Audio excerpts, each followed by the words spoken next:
All right, my friends, it looks like we are live and I can see the camera working. Woohoo! How exciting after last week, which, yeah, as you can tell, I say that tech is not my first language. It's not even my second language. So good to see you guys. Excited to have you all here. So thrilled. I'd love to see everybody jumping on early. And I got a couple shout outs here. I want to shout out to Kimmy and Nunya. Welcome to the new membership community. And I do have some fun things planned. So just be patient with me as I work into this schedule. So for those of you who are, or may not be familiar, my granddaughter is less than 6 months old, and I now nanny for her full time. So I'm working out a whole little schedule, and we're getting into that. I'm finally getting down to a system. So there will be some more fun additions that are members only. So for members of the community. But in the meantime, welcome to Sherry and welcome to Sharon. It is so good to see you guys here. Oh, Jess, happy birthday. Nice. Hi, Julie. How are you? Just saying hello to everybody while we give everyone a moment to jump on. And as always, if you're catching this as a replay, you can always scroll through a couple of minutes until we get to the good meaty part as I welcome everybody and say hello. Yeah, look at all the happy birthdays. I love that. I love that you guys support each other like this.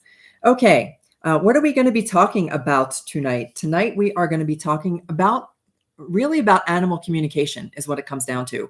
And this came to me as I was teaching a class yesterday, right? Sunday morning. Sometimes the days all run together. Sunday morning, I lead a little exploratory class. We kind of explore some of the deeper spirituality things.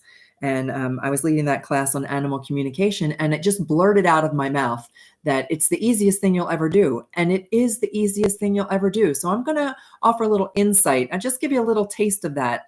If it's something that you guys would like to try, because animal communication is not just about communicating with our animals here in their physical bodies. It's how we communicate with animals on the other side of life. So in tonight's video, I'm going to share with you how I do it and suggestions for how you might do it if you would like to try and make a connection with your animal companion, whether it's an animal who's sharing your life right now or whether it's an animal who is at the Rainbow Bridge. And I will have a couple different tips for you about that. I will always start by looking at my comments real quick, and everybody's just saying hello and happy birthday. So that's a lot of fun.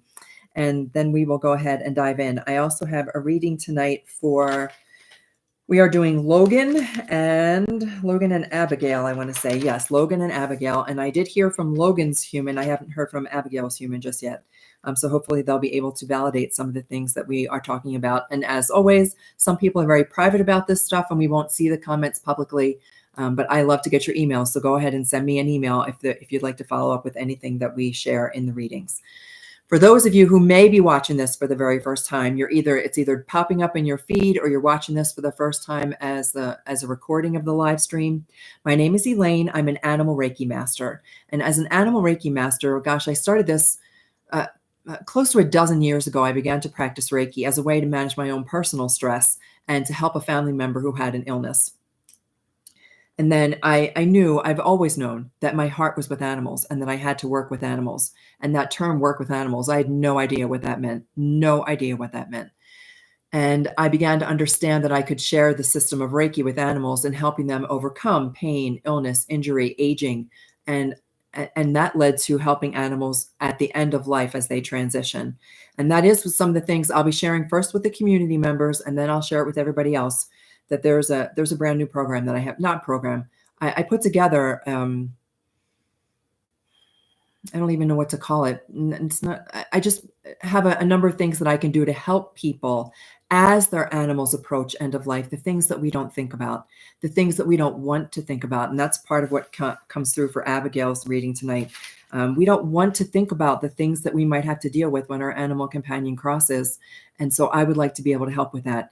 I am an ordained minister, and that happened as a result of practicing Reiki. Some of the states that I work in require that you be licensed or a minister. And so I went through some study and got myself ordained.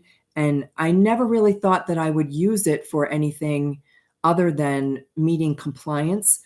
But oh my gosh, to be able to offer counseling and assistance and guidance and an ear to people who need it as their animals approach end of life, or even as after their animals have crossed, it really has become something profound for me, something that I never expected. So now I just have this broad practice. I have a practice of Reiki clients, of clients who are approaching end of life and need some guidance and some help to navigate that experience as their animal approaches end of life. And then all of you wonderful souls who allow their animals to connect with me on the other side of life and share these beautiful messages. And then I teach too. So I used to be a corporate HR nerd. And now to think about how wonderful the animals have opened all these doors for me. And thank you guys all for sharing with me. Okay, so that kind of sums things up for anybody who may be new to the program. Let's talk about animal communication. And hi there. Gosh, 18 muses. What is this, Jody, right? I'm pretty sure. Caroline, nice to see you. I always forget. And we always have these cool little handles, right? So that it's hard to remember everybody's name and what all their handles are. Okay. Let's talk about animal communication, because that really is what mediumship is. When I connect with animals on the other side of life, the same as those who connect with people on the other side of life, and it works just the same. We have attached this label to it called mediumship. And that word carries so much, laugh out loud. Yes, sorry. Okay. You'd think I'd remember all this by now. Hi, Rose. Okay. With the comments, I'll check all the comments at the end. So always, if you have questions, don't hesitate to post them, and you guys can answer each other's questions in the little chat. But I will get to questions and answers after we do the reading. So we'll go through the material on animal communication, do the 2 readings, and then I will look for questions, and I'll look for questions and reply with some answers. Tonight, I'm also going to share with you a little activity. So if you have handy a pen and paper, I'm going to do a little automatic writing exercise that you are welcome to follow along with. It's one of the ways that I connect with animals. Okay, following notes. Elaine, follow your notes, because I can get all over the place. Mediumship. We have tied so much baggage to the word mediumship, just like we have to all the words like telepathy and psychic and ESP and all of these intuitive abilities might be a better word. The intuitive abilities that we naturally have. Now, animals across the whole planet, across the universe, I don't know any animals on other planets, but this is my personal experience here. They are very receptive, skilled, open, don't question their intuitive abilities. Think about animals. We call it instinct, but it's more than instinct. There are animals who know when their owners are coming home. There are animals who have found their way across the country from when owners have moved and they've gotten displaced or lost. There are animals who are aware of impending doom. So think about when the tsunami occurred over on the other part of the world, when there was the fire here in Boulder, animals flocked away. They sought refuge and safety outside of before the event even happened. Animals are very, very in tune, and it's through a form of communication that I'm going to try to share a little bit with you tonight. And why do we think as human beings that we are incapable of this? We're taught that it's not something that's done. I used the example when I was a little girl, and I know I heard a horse speak to me, and it was after a specific incident, and I heard the message from the horse. And when I was a little girl, I think I was like 5 or 6. When I said to my mother that the horse had spoken to me, I was told that it was all in my mind, that horses don't speak to us, honey. Hang on a quick second while I look at, because I see a really lengthy comment here. Have to go to my laptop to subscribe. Can't seem to figure it out. Oh, Julie, I'll figure it out. I'll let you know. There should be, when I log, getting ahead of myself, but let's go back to this membership thing. If you would like to join, there should be a little thing that pops up. If you do it on your laptop, I haven't done it on the phone, a little thing that pops up that says, do you want to subscribe? But we'll get you squared away with that. So I was told that I was unable, I'm not going to read comments anymore. I was told that horses don't speak to us. That's not that I was making it all up. It was make-believe in my head. And I've since changed the phrase make-believe to make-believe, or believe-make, because it's all real. It is all real. And when I started getting validation for the information I was receiving from animals, so I squashed this. I did not think that I could talk to animals. I wanted to be Dr. Dolittle. I wanted to be Snow White. I wanted that connection with animals and to be able to understand what they were saying. I wanted to have a dolphin like Flipper. I wanted to know what Flipper was saying with a little chatter. And I thought that it was just a fantasy. I thought it was a dream. And for 50 years or more, I didn't do anything with it. And I followed the life of what I thought I was supposed to do. I, went to college and I got degrees and I got a job in corporate and I raised a family and the whole thing, which was wonderful, and it served a beautiful purpose for me. Now I have a deeper understanding as to why I had to go through all that. But when my Lucy crossed and the doors started to open, now it started before then, when I began to practice Reiki, it taught me how to turn off that chatter in my mind. I love the term, it's a Zen term, the drunken monkey. When I was able to turn off that drunken monkey who hopped all over my mind, as you can tell sometimes with my distraction, that drunken monkey all over my mind, Reiki is what helped me to quiet my mind. And when that happened and I began to practice with animals, I was getting messages. I was getting intuitive insights, and I didn't trust them at first. I didn't believe them, which is why now I write down everything, which I'm going to encourage you to do this evening. I write down everything. And when I share the messages from animals on the other side of life, I don't filter it. I share everything. And some of it makes sense to the people who I am reading on behalf of, and some of it doesn't make sense.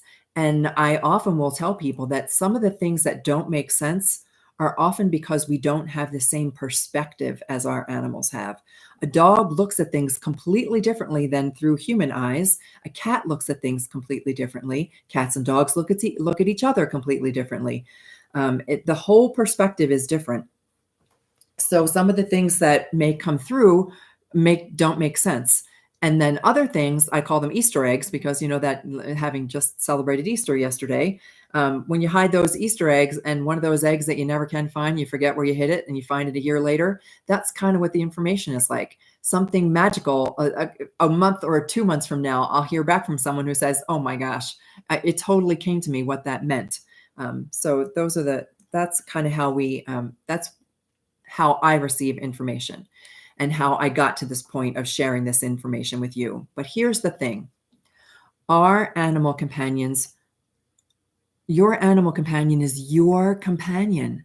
And I am honored and grateful and I love connecting with all these animals. I fall in love with every single animal that I have a chance to connect with, even if I've never met them before. And even if all I ever have is a picture of them, I fall immediately in love with them, and they share so much good stuff with me, and I'm so grateful.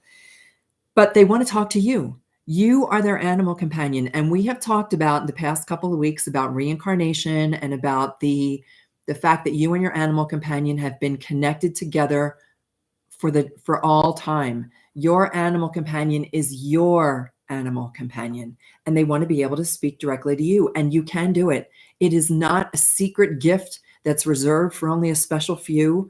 It is meant for everybody. And think of all animals, not just animals. Everything is communicating with each other at all times. Everything is communicating. It is the wind blowing through the leaves of the trees that give a hint to the birds and the squirrel that there's a storm coming. It is the sound of the ocean. Here, I'll give you another one. It is when you place your feet in the ocean, or you place your bare toes in a creek, in a mountain creek, because it looks, I've done it. I placed my bare toes in a freezing cold mountain creek and had like this incredible feeling of being united and connected with the earth. It was a communication. That's a form of communication. Everything is communicating with everything else all the time. Communication is never stopped. And think about when you go to sleep. Even when you sleep at night, communication is still occurring. All of the functions of your body are communicating with each other. Sometimes your animal companions are communicating to you through dreams. You may be in a different kind of dream state where you're communicating with something else or somebody else. Have you ever had one of those dreams where you woke up so sure that you have been to that place or experienced that thing before? It's a form of communication. Bees buzzing, all a form of communication. So if you can begin to accept that everything is communicating with each other at all times, then you're on the road to communicating with your animal companion. And it can be done with any animal. They are open and willing to communicate with us. Sometimes it's harder with the animals who reside in our home than it is for us to connect with an animal who's outside of our home. So maybe you want to practice or play with this after this evening session, and see what other animals you might connect with, but they are all willing to connect. And here's the other thing. It's not like reserved just for magical animals. Whales, we know, communicate through sonar. Dolphins communicate that way. There has now been shown, if anybody has watched My Octopus Teacher, uh, all kinds of animals have innate abilities to connect, and it's not something that's kept from us.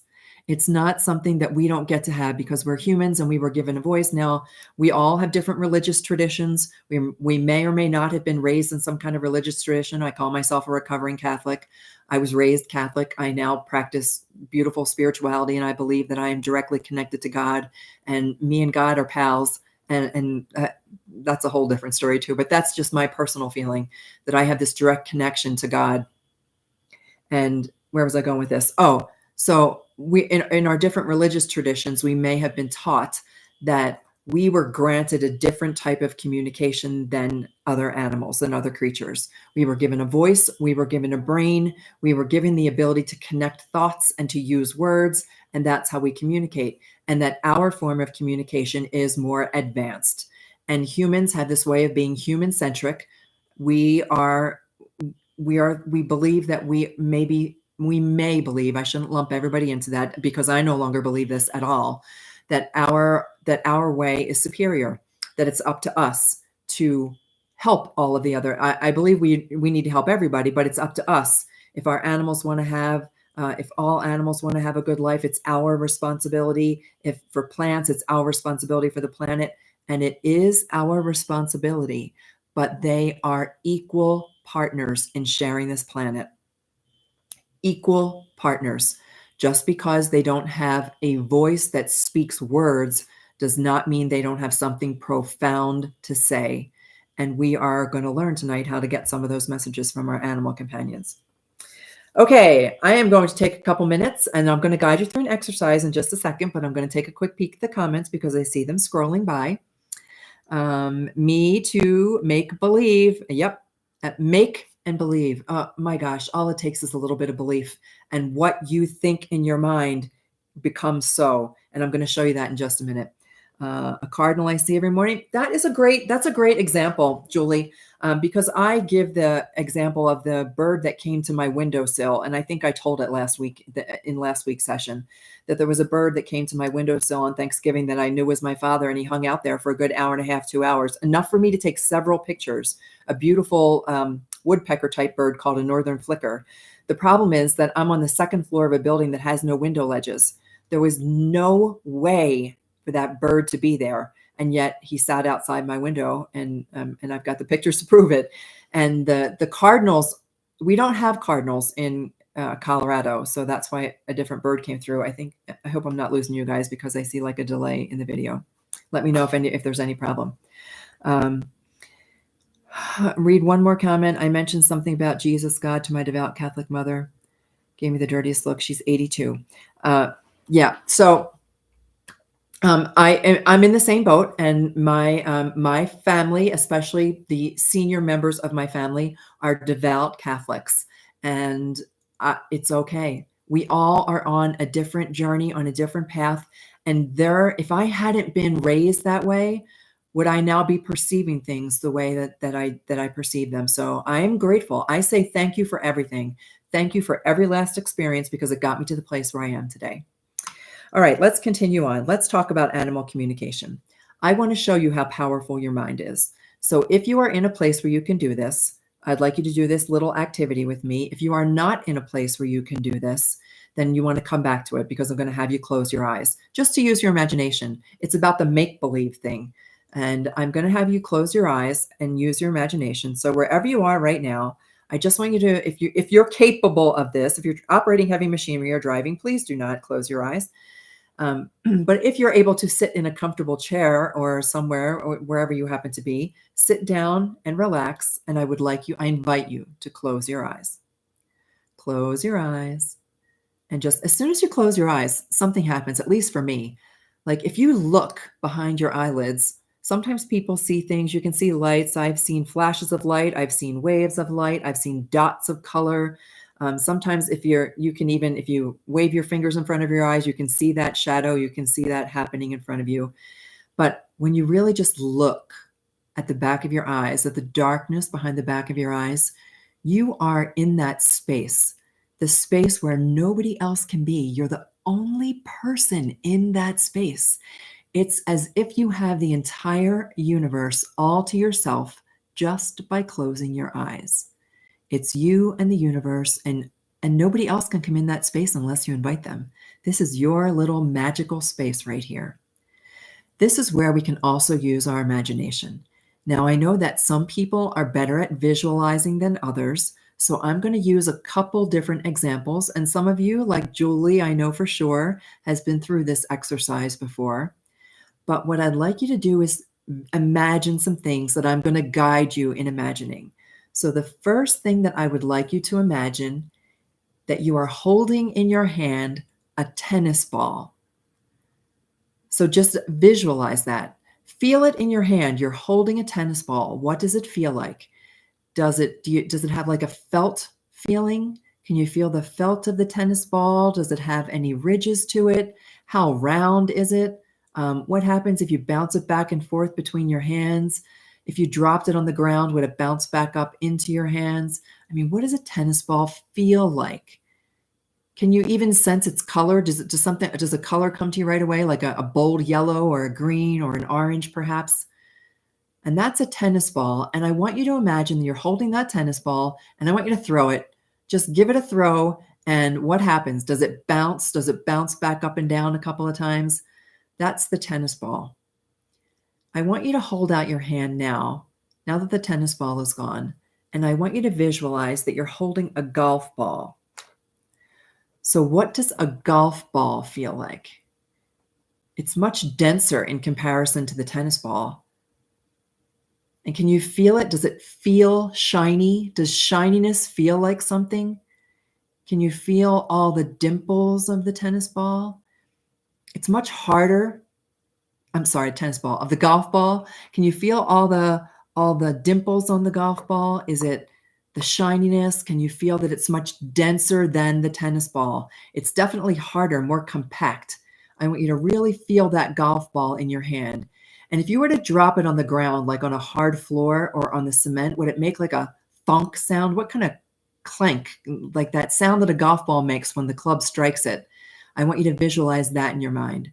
And if you were to drop it, what would happen? What sound would it make? What would it feel like? So just drop your golf ball right now and let it roll away. And in its place in your hand, I want you to hold a baseball. Feel the baseball in your hand. What does a baseball feel like? Is it leathery? Can you feel the thread that goes around a baseball? Do you automatically call to mind a picture? Is it white and red? And I want you to roll it around in your hand. It's got a whole different texture. A baseball has a whole different texture than the golf ball, than the tennis ball. It's very unique in the way that you hold it. And what happens if you threw it? If you throw it, it would travel a little bit farther because it's got some heft to it.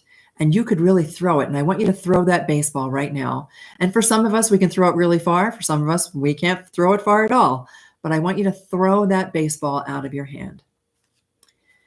The next thing I want you to do, we're not going to hold anything anymore, is I want you to imagine that I have just placed in front of your nose a dozen roses. I've just placed them right in front of your nose so that you can smell them. And I invite you to take a nice deep breath in and smell the roses. What do they smell like? A rose has one of the most unique scents anywhere. Love it or hate it, the smell of a rose is very distinct. I want you to breathe it in. Breathe in the smell of that rose without having a flower in front of you. You know what that smell is. And now I've taken those roses, plopped them in a vase, and I want you to do one more thing. I want you to imagine that in between your thumb and your forefinger, I have placed the wedge of a lemon. So I just cut this lemon into bits and I've handed everybody a piece of this lemon. And I want you to take the lemon slice, and you can even smell it if you like to, but I want you to put it in your mouth and take a nice, good squeeze of that lemon. Just let it squeeze into your mouth.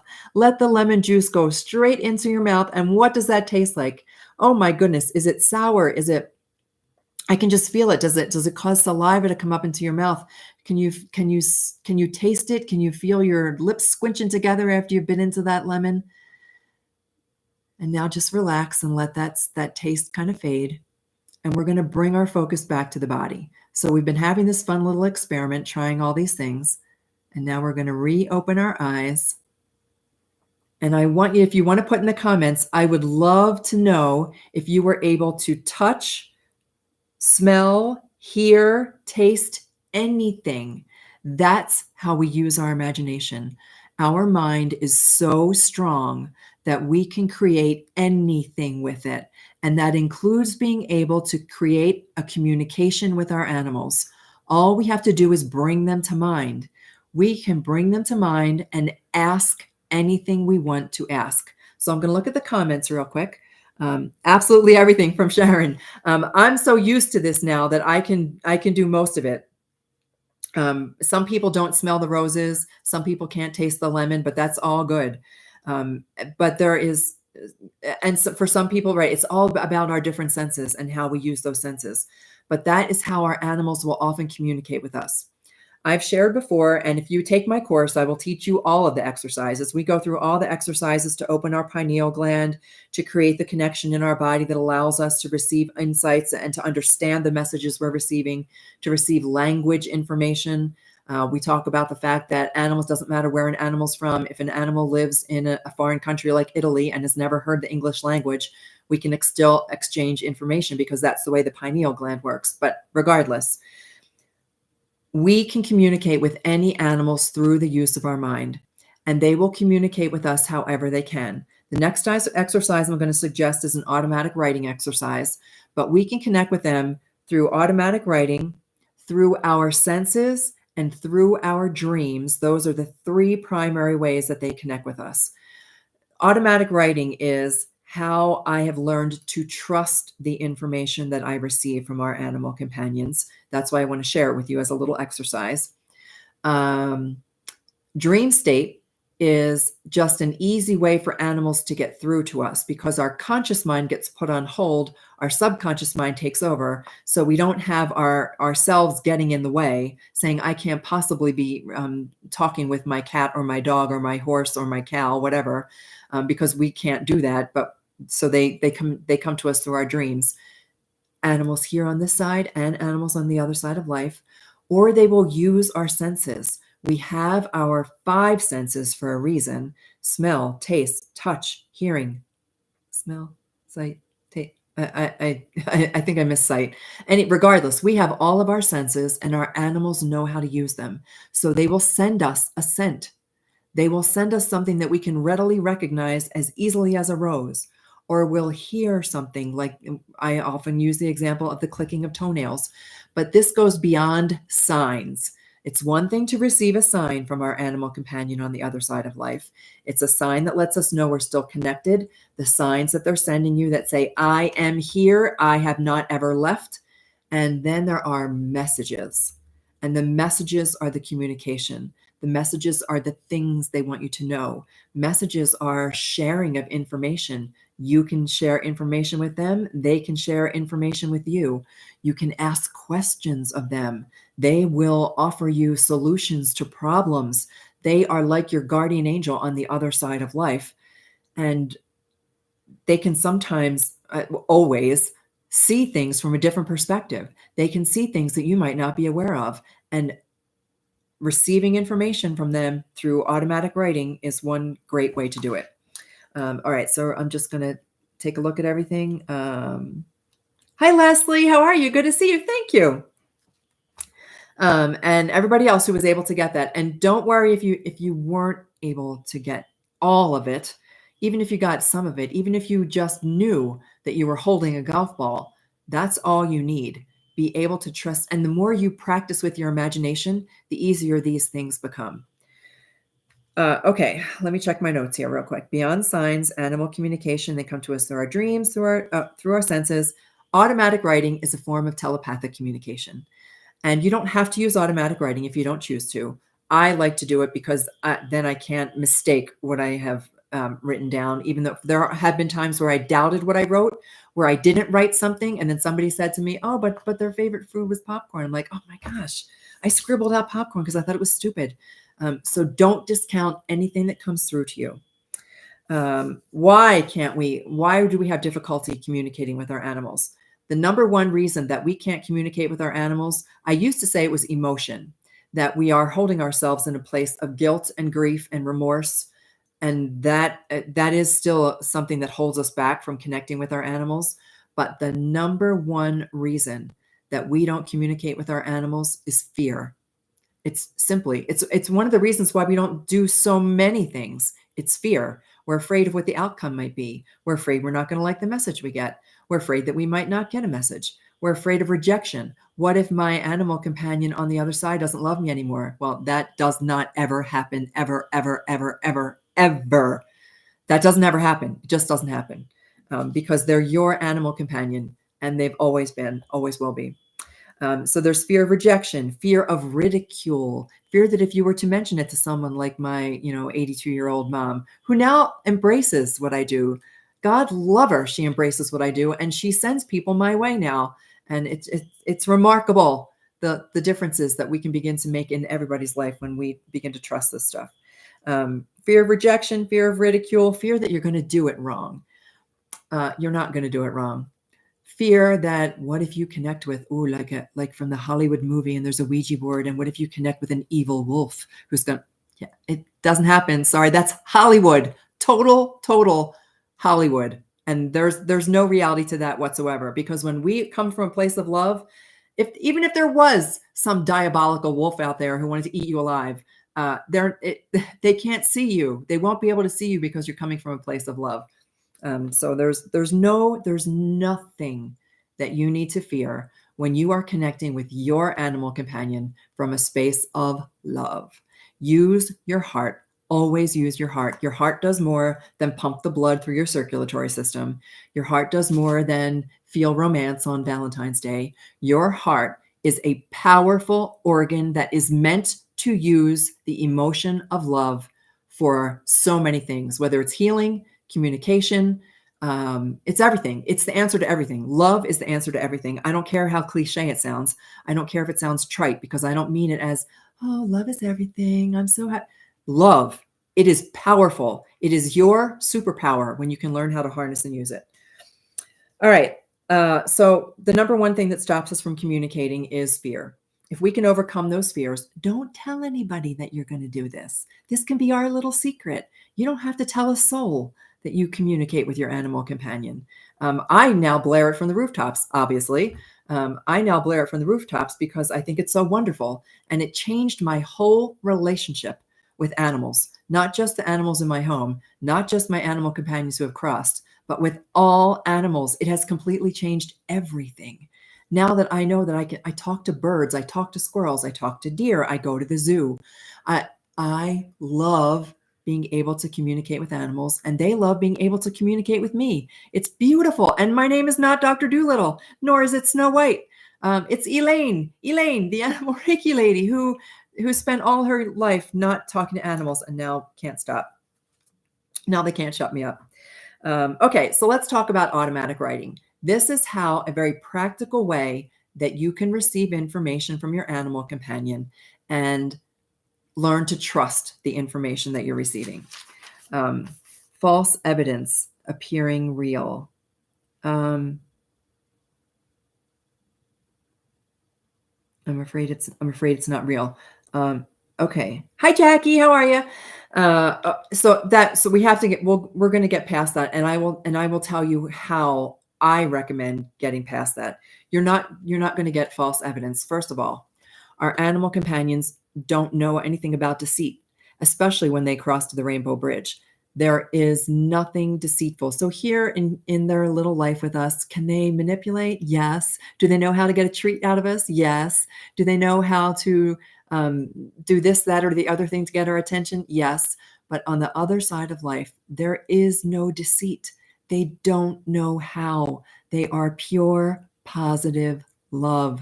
Their energy has transitioned back into love. And there is no deceit. So that's why I like to use automatic writing. And I call this my magic pen. It's a plain old blue Bic pen. But I like the way that it writes. And I have a dozen of them. And I call it my magic pen and paper. I call it my beautiful magic wand, my connection to the universe if I happen to be looking for downloads directly from source, or it's my direct connection to my animal companions, like Logan, who gave me a page full of information, like Abigail, who gave me another page full of information. What I do is, number one, trust. I trust that when I am communicating with my animal and asking questions or just asking for any kind of information, anything at all, I trust. I believe in them, I trust them, and I just trust them. And why wouldn't I? I just trust them till, like, there's no reason I would not have faith in them. They stood by me through everything here on earth. They licked my tears, they sat in my lap, they held me, I held them. We shared so much together that I have nothing but full faith and trust in my animal companions. So what I do is I have a piece of paper, I have my pen. I may or may not do a meditation, not required. You do not have to be some super meditator in order to be able to communicate with animals. I just go into my mind, and a lot of times it's automatic. My eyes just close. I will go into my mind and I will tell myself that nothing else matters right now. Nothing else matters. It doesn't matter that I ate too much food yesterday. It doesn't matter that I skipped going to the gym this morning. It doesn't matter that I have to put air in the tires in my car. None of that matters. It never mattered to our animal companions before. It doesn't matter to them then, matter to them now. So I just let it go. Like, makes no difference. Right now, the only thing that matters is that I can communicate with my animal companion. And then I may I pick up my pen and my paper and I ask. All I do is ask with my heart full of love. More than love, I also fill it with gratitude. I feel like if you say nothing but thank you, thank you, thank you, thank you, thank you. Oh my God, when I think of how much my dogs, my beautiful dogs, gave to my life, thank you. You're open. You're open right then and there. They are at your side, ready to communicate with you. So you may write a question at the top of your page. It can be something as simple as, what are you doing over there? Or, are you with me? Is everything okay? Those are easy questions to answer because they're always with you and they're always okay. There's ever not anything not ever okay, but you can ask anything you want, or you can simply say, what would you like me to know? Easy question. What would you like me to know? And then I pick up my pen and I trust that what comes into my little brain is true and honest. And I might start with a word. There was someone, gosh, what was her name? Can't remember. But she called it the kitchen sink method. Melissa, her name's Melissa. She called it the kitchen sink method. And she would first write a word. So one word. I'm going to go with popcorn. It's been on my mind all week, popcorn. Popcorn. And then I might write buttered popcorn. So I'll start writing a series of words, whatever words, immediately, don't question them. Whatever words pop into your mind. I don't care if it's poop instead of popcorn. You're going to write it on your paper. You write that on your paper, and then from the words start to come phrases. So then you'll have a phrase that comes through, and then another phrase. And then you may get a sudden insight, like I call it like a block of thought. Like all of a sudden I'll have this thought in my mind that I didn't have a minute before. Write it down, write everything down. I don't care how nonsensical it is. You're going to write it all down. And then when I'm done writing, when I feel like I'm not getting anything else, When I'm done writing, I will oftentimes look around me, because that's when our animal companions, they still know that the door is open. That's when they will find some other way to share the information. Like you'll see, like right now, out of nowhere, it just started snowing. What the actual? It just started snowing. So that's something I would look for. So, okay, random snow in April, on April 1st. Is this an April Fool's joke? There's random snow. I'll write that down. Whatever it is that I observe around me that may be out of the norm, I'll take it as a message. I'll take it as some kind of sign that I'm supposed to interpret. Then you can do one of two things. Now you might have written just a half a page. You might have written a full page. Some people, you may just like keep on writing. You may continue to get all kinds of information, and that's awesome. There's no right or wrong. And if you're just beginning to trust yourself, I would practice this on a pretty regular basis until you get comfortable with it. So you've got your information, and you can right now, if you wanted to, you could go through and read what you wrote and say, oh, wow. Oh, yes, that makes total sense to me. And thank you for sharing that. I love you so much. And you can read that information and interpret what was said, or you can set it aside for a little while before you trust you, before you go back and say, well, that was dumb. Why would I write that? Don't do that at all. Let all that go. And you'll go back in a couple of days and read it. And then you'll go back in a couple of weeks and read it. And I keep journals around. I have so many journals. I call them journals. It's this. They're 3-subject notebooks. I have so many of them from all of the animals that I've ever worked with. And I love to go back and read some of the messages that I've received from those beautiful animals. So that's how you use automatic writing to communicate with your animal companions. And then the more you practice that, the more you trust. Like for Abigail and Logan tonight, I sat with them earlier before I started the live stream. I sat with them and I did this automatic writing process. It seems to work the best for me. But there are times when I don't even need to do that, when I can just receive the information that I'm looking for and I don't have to write it down. But I enjoy writing it down because I love these stories and I love to keep track of all the beautiful animals that I work with. Okay, what else did I want to say about any of that? Give yourself permission. Give yourself permission to explore this, to experiment with this, to trust. And you don't have to take my word for it. Seriously, guys. I mean, this is not something that I ever did. I'm not the Long Island medium. I'm not Houdini. I'm not none of that. I'm just a normal person who figured out a way, whose animals pointed me in the right direction. Because it wasn't until Lucy Cross that I really, really opened up the doors to this stuff. So give yourself permission to play. Don't take it too seriously. Play with it. Animals love to play. They wish that they tell us everything. They tell me every single time that we should all be playing more, that we take life way too seriously, that everything we do is way too serious, that we need to get out there and smell the roses. Okay, I'm going to look at some comments real quick, and then we're going to go to Logan and Abigail. False evidence appearing real. Yep. It's okay. But that's also why I do this on behalf of other people, because then there's a little bit more, they don't have to mistrust themselves in the information that they're getting. So that's kind of where that comes from. But you can do it. Your animal companion wants to speak to you. They want to talk to you so bad. Acronym for fear. Love Bix. Yeah, I know, right? I used to like the fat ones that you had the 4 little clicker things on it. Snowing and sun. There was sun here earlier, but I love to see snow in the sun too. That's kind of cool. Drop-ins. I wonder about the drop-in souls. Do they stay?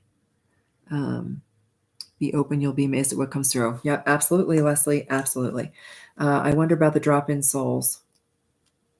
Do they stay? I'm not 100% sure what that means, Sherry, but here's what we're going to do. Sometime for those of you who are joining the community. So now we've got like a nice little group going on here. I'm thinking that one of the things that I'll do as I plan all this out, I went ahead and just implemented that membership, because if you don't do it, right, if you don't start somewhere, but I think like a private Q&A would be a cool thing to do for members of the community. But All right. That's enough for Q&A right now. I will come back and check questions one more time after I'm done sharing the information about Logan. So Logan's human may or may not be watching at this particular moment, but let me tell you about Logan. Oh my gosh.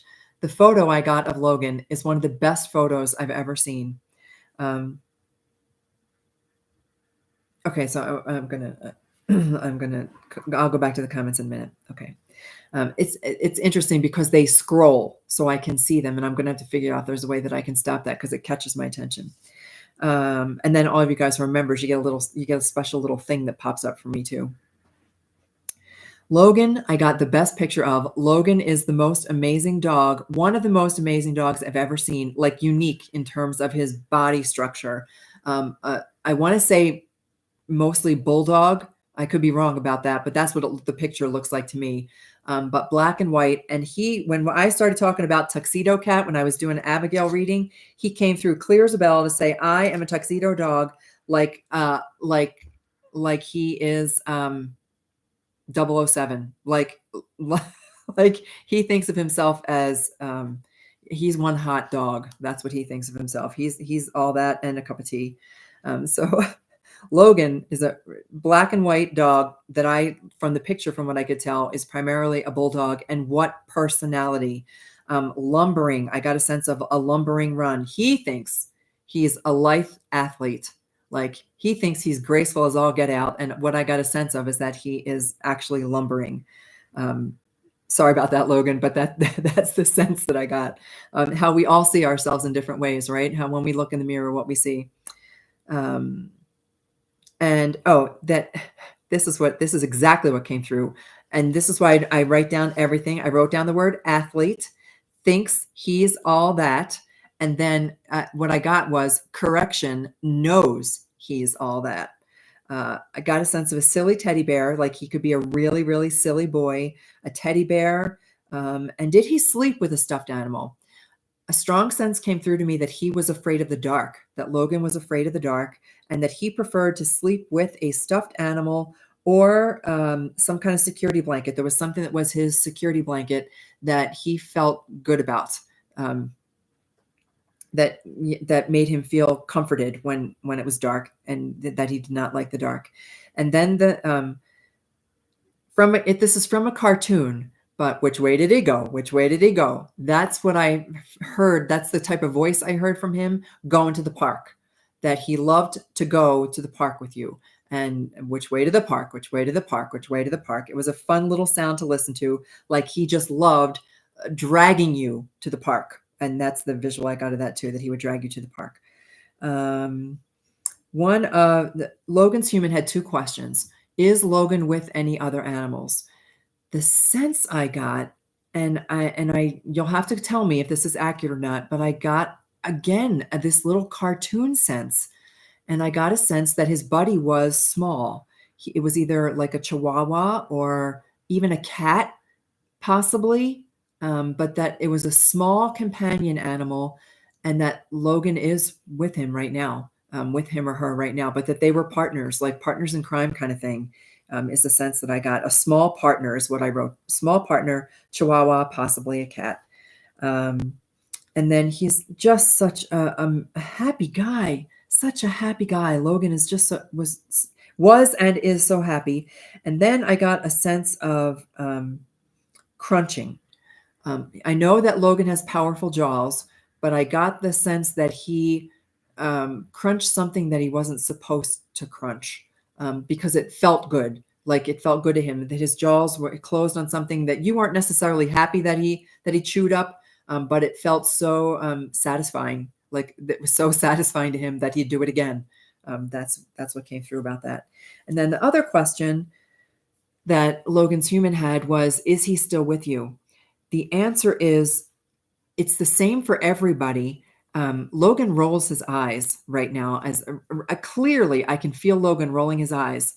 But it's a question that I understand. So from my perspective, Logan, it's okay, because we all ask this question. We want to know for sure because we can't always feel you. But here's what Logan is saying. Logan is saying, feel his hot breath on your face. He is going to breathe right in your face. You're going to feel it either as you're falling asleep or when you're waking up. And that's how he's going to show you that he is right there with you still. He has not ever left because he was always there before. He was always with you and he always will be with you. It's not something that the time is so much different for them. They know that they are with us always. And that's why they roll their eyes at us for asking that question again and again, because we always do. So that's his answer to you, is feel his hot breath on your face. And that's how you know that he is still with you. Then some stuff came up. I'm going to save that till the very end, that came up in between the two readings for Logan and Abigail. And so I'm not sure which animal they belong to, but it was some visuals and a sound. So you guys can tell me Abigail's human and Logan's human, if any of them make any sense. But for Abigail, more for Abigail. Abigail's human shared with me all the information that she could possibly share about Abigail's life. And one of the reasons that and I don't mind.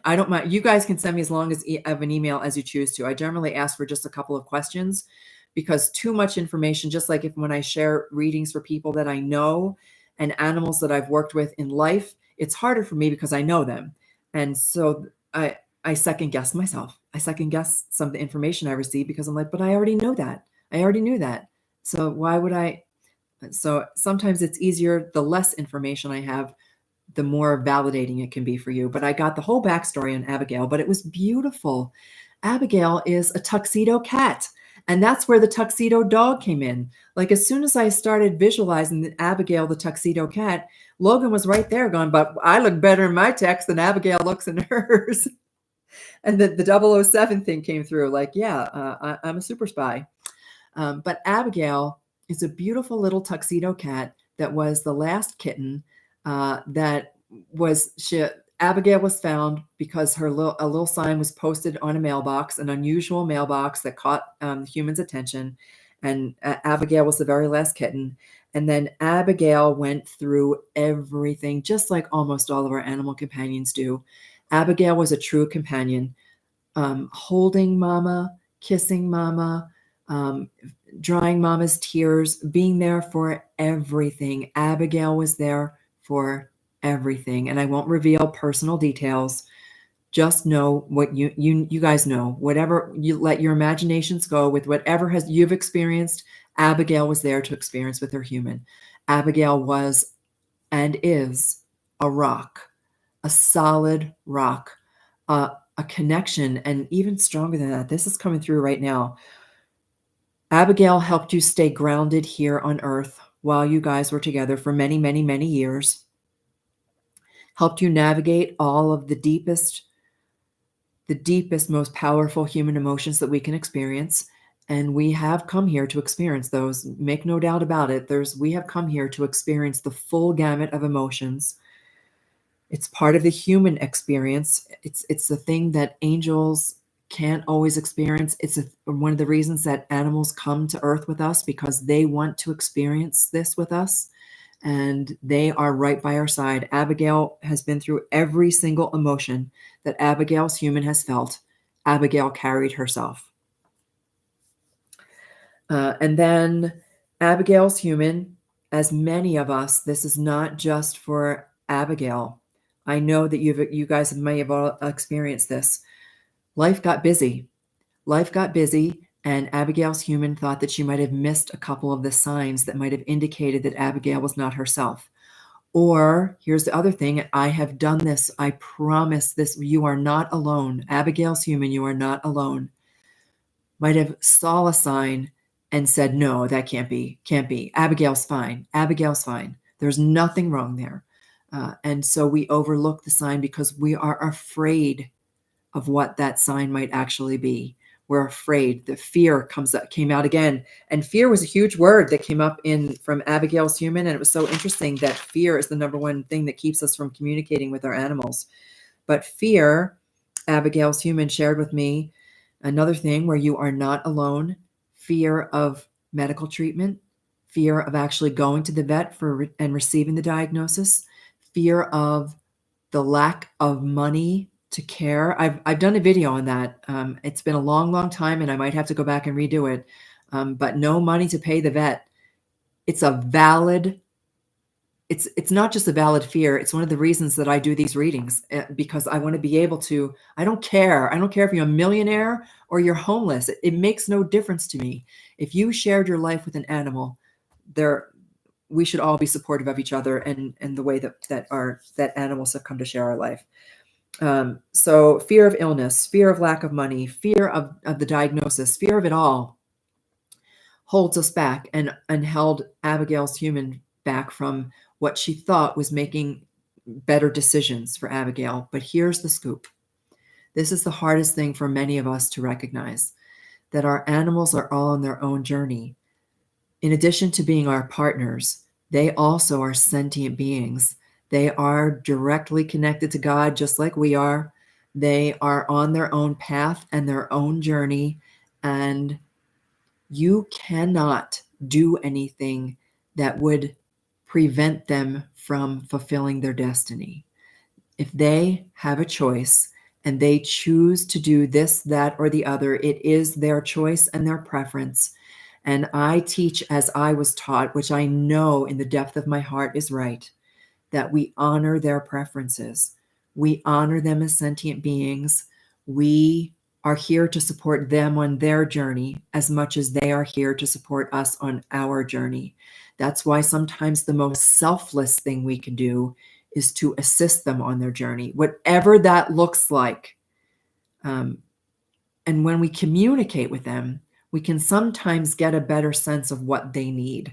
That's the only reason that I would want to start. It's one of the main reasons I want to start being able to communicate better with animals on this side of life, so that we can get a better idea of how we can best help them and how best to meet their needs. It's what I want for Gypsy, my beautiful Gypsy, who I just want to be able to give her absolutely everything that she needs. Whatever she needs, I want to be there for her. And communication is one of the ways that I can figure out the things that she needs. So Abigail changed her human's life. A cat's mission. Why did I write that? A cat's mission. She had a very special mission. She picked you. So you think that you picked her. You think that you kept driving back and forth past that mailbox every day, looking at that sign, and you think that you picked her. She picked you. She picked you. She was the last cat there for a reason. She was the very last kitten from a reason, because she was meant to go through life with you, and she's still right by your side, just like Logan. She's still right by your side. She had to go. This is another message that is sometimes hard for me to share. And a lot of times I hold some personal things back that I share later after a public reading like this, because I feel that they're too personal. But I did get a sense that this is perfectly fine. Abigail needed to cross at the time that she crossed. Like there was no, you couldn't have done anything differently. Abigail crossed at the time she crossed because she needed to, she could better help you from the other side. There was something, and I think you even indicated this. I'd have to go back and look at the email again, that the trajectory of your life has shifted since Abigail crossed to the other side. And that's how it was meant to be. That was the whole purpose, was to help you navigate through this whole, we all get this up and down journey, to help and to be there as your steady Eddie through the whole thing. And then it came time for her to cross, because now she can help you from such a different perspective. And if the trajectory of your life has changed and shifted, it's because she was able to help you get there, and she will still help you always get there. Okay. Then, take the next steps. That's the last thing I wrote. She's there to help you take the next steps. So I don't know what those are. I don't know what the thing is that has shifted for you, but she's ready to help you take the next steps, whatever that may be. So that's the last thing I wrote there. And then the thing that came up at the end, once again, when I'm done, when I sit down in a meditation and I ask for this information and I write it all down verbatim, so I don't filter anything, I don't hold anything back unless I feel it's really personal, and then I share it privately. I look around for something that's out of the ordinary, like the snow. There's so much snow, it's laying on the ground. April 1st, and we are getting a snowstorm. But that, I didn't write that down. What I wrote down was binoculars. So I'm not sure if that means anything for Logan or Abigail. Binoculars. Did he chew up your binoculars? Is that the crunching noise I hear? The case, the leather case? Not sure. The sound of a bell, not just a bell, but a chime. So I heard the sound of a chiming bell that I didn't, it was not a sound I'm familiar with. Don't even know where it came from. And then a yellow candle that smelled funny. And I don't know which pet those things were coming from, but those are the things that I got. Okay, so that is the information I got for Logan and for Abigail. So if you guys want to reach out to me privately and confirm or question anything that I received, I would be happy to email back and forth with you. And then we're going to do one final check of comments, and we're going to call it a night. Be open. The comment above refers to a robin and the drop-in souls. Okay. But I don't remember the question. I'm not sure if I can go back and see it. Do they stay? Do drop-in souls stay? Oh, the cardinal. I get it. I totally get it. So about the bird and the drop-in souls. It's a hard question. It's not a hard question. It's an easy answer because drop-in souls can do whatever the heck they want. Whether it's people or whether it is animals on the other side, when they do a drop-in soul, it's not, it's totally with permission. Like it's not some, I don't know,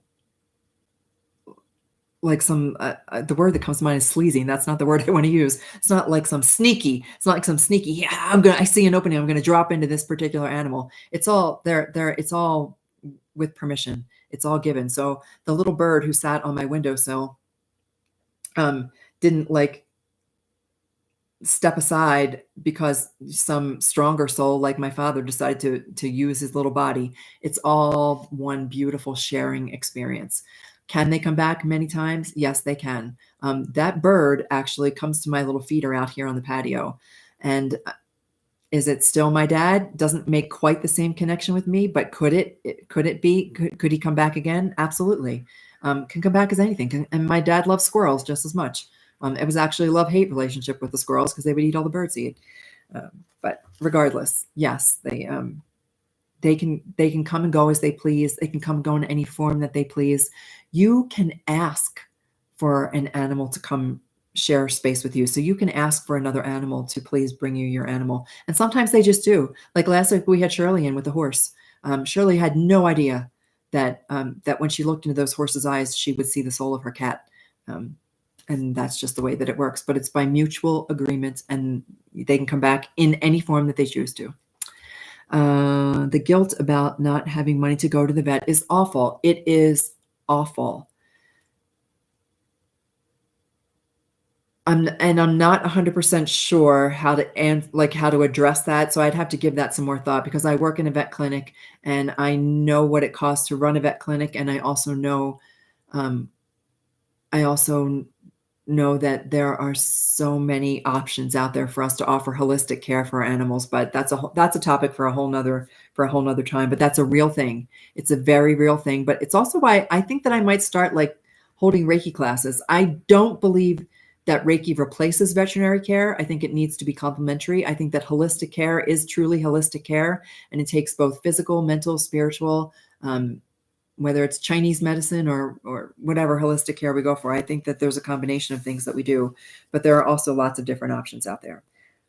But it's a real thing. It's a totally real thing. Other questions. Offerings as an intuitive to good karma. There should be some giving back to do some offerings. I'm not 100% sure where that conversation was going, but that's okay because we can always, like I said, we can start doing a Q&A privately if we choose to. I'm just not sure the answer to that question. Sometimes it snows in April.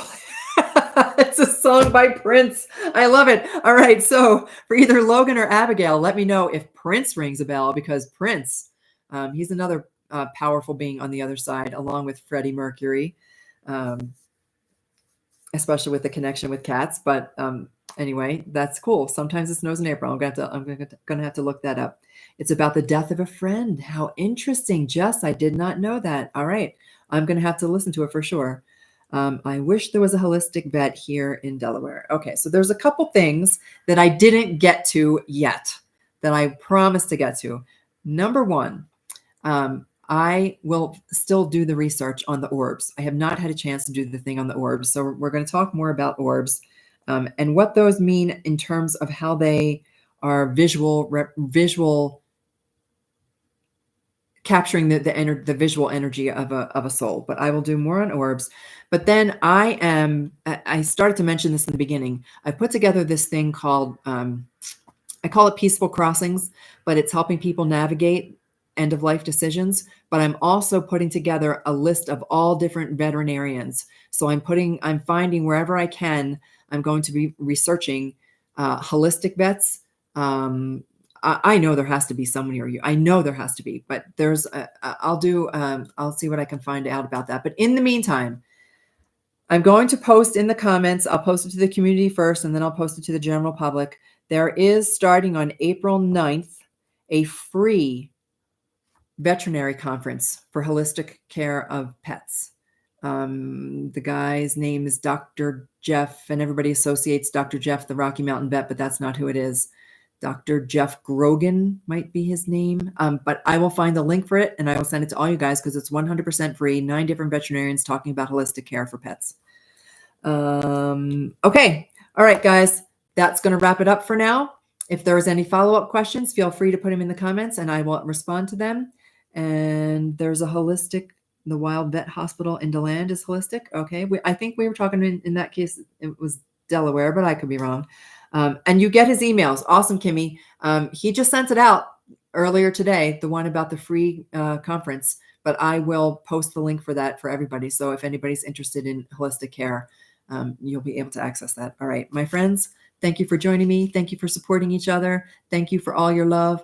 And thank you to everybody who's in the community now. And I can't wait for next week. And I'm not sure what the topic's going to be for next week. We'll see what I'm inspired with. And until then, may animals light your way. Take care, everybody. Bye.